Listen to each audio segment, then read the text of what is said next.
আজকে আমরা লক্ষ্য করছি যখন এসআইআর হচ্ছে প্রথম দিন থেকে তৃণমূল কংগ্রেস বিরোধিতা করে এসছে। আমরা বলছি আপনারা এসআইআর করুন, কোনো আপত্তি নেই, কিন্তু ভোটের 3 মাস আগে কেন? এটাই ছিল আমাদের প্রশ্ন। এসআইআর মানে হলো সংশোধনী,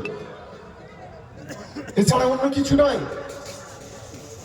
কিন্তু গোটা দেশ জুড়ে বা গোটা বাংলা জুড়ে মানুষের প্যানিক তৈরি করা হলো।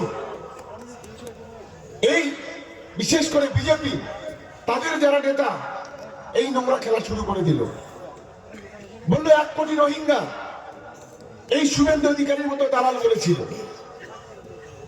এখনো পর্যন্ত রোহিঙ্গা তো দূরের কথা, সারা বাংলাতে এখনো পর্যন্ত 34-35 লক্ষ, তার 50% থেকে 70% ডেড ভোটার।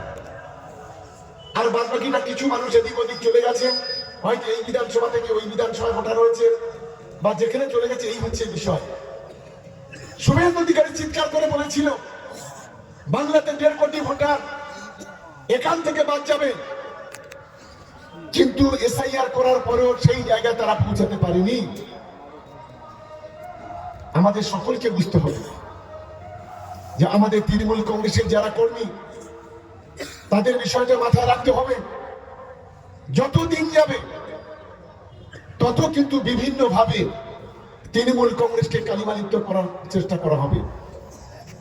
যারা গ্রামের রাস্তা কিভাবে হবে তারা কি সে কথা বলে না, গরিব মানুষটা কিভাবে সুবিধা পাবে যে কথা সে কথা তারা বলে না, একটা গরিব মানুষ কিভাবে একটা ঘর পাবে সেদিকে তাদের কোনো নজর নেই, একটা বয়স্ক মানুষ কিভাবে বার্ধক্য ভাতা পাবে সেদিকে কোনো নজর নেই, একটা শ্মশান ঘাট কিংবা একটা কবরস্থানে কিভাবে প্রাচীর হবে সেদিকে তাদের কোনো খবর নেই।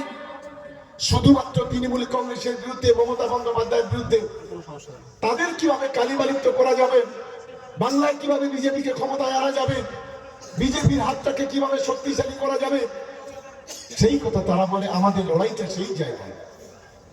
বিজেপিরা যদি ভোট চাইতে আসে, আইএসএফ ভোট চাইতে আসে, জিজ্ঞাসা করবেন তো যে বড় বড় কথা বলছেন, যখন গোটা দেশ জুড়ে যখন বাঙালিদের উপর অত্যাচার হচ্ছিল, বাংলায় কথা বললে কাউকে খুন করে দেওয়া হচ্ছিল, বাংলায় কথা বললে তাদেরকে কাউকে বাংলাদেশে কিংবা পাকিস্তানে পাঠিয়ে দেওয়া হচ্ছিল, বাংলায় কথা বললে তাদের উপরে নারকীয় তাণ্ডব চালানো হচ্ছিল।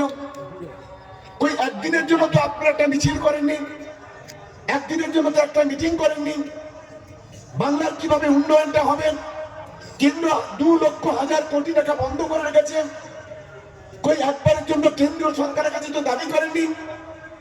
এই প্রশ্নটা বিজেপি কিংবা আইএসএফ কে করতে হবে।